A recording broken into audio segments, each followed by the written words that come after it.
નમસ્કાર મિત્રો, વિડીયોમાં તમારું સ્વાગત છે। જી હા મિત્રો, અત્યારે હાલ મોટા અને દુઃખદ સમાચાર સામે આવી રહ્યા છે। તો મિત્રો, સમાચારમાં વાત કરીએ તો રાજસ્થાનના અલવર સદર પોલીસ સ્ટેશન વિસ્તારમાં 60 માઇલ નજીક શનિવારે મોડી સાંજે થયેલા ભયાનક માર્ગ અકસ્માતમાં આનંદ શોકમાં ફેરવાઈ ગયો હતો।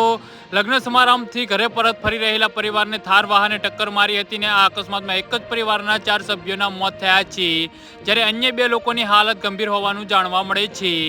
જી હા મિત્રો, અત્યારે હાલ મોટા અને દુઃખદ સમાચાર સામે આવી રહ્યા છે। અહેવાલ અનુસાર પરિવાર લગ્ન સમારંભથી પરત ફરી રહ્યો હતો ત્યારે 60 માઇલ નજીક એક ઝડપ ગતિએ આવતી થાર વાહને તેમને બાઇકને ટક્કર મારી હતી અને આ અકસ્માતમાં 35 વર્ષીય મહેન્દ્ર, તેની 8 વર્ષની ભત્રીજી પાયલ અને 3 વર્ષનો પુત્ર પૂર્વાંશનું મોત નીપજ્યું છે। તેની પત્ની 33 વર્ષીય ગુડીનું સારવાર દરમિયાન મૃત્યુ થઈ છે, તો તેની 10 વર્ષની ભત્રીજી ખુશ્બુ ગંભીર રીતે ઘાયલ થઈ હતી અને તેને દવાખાના લઈ જવામાં આવી હતી। તેઓ નાગલ ઝીંડાના રહેવાસી હતા। ઘટનાની માહિતી મળતા સદર પોલીસ ઘટના સ્થળે પહોંચી ગઈ હતી અને ઘાયલોને હોસ્પિટલ ખસેડ્યા હતા। એએસઆઈ બંસી લાલે જણાવ્યું હતું કે ઘટનાની માહિતી મળતા જ પોલીસ ઘટના સ્થળે પહોંચી ગઈ હતી અને 3 લોકોના મોત થઈ ગયા હતા, જ્યારે એકનું સારવાર દરમિયાન મોત થયું હતું। થાર વાહન જપ્ત કરવામાં આવ્યું છે અને આરોપી ડ્રાઈવરની શોધખોળ ચાલુ કરવામાં આવી છે।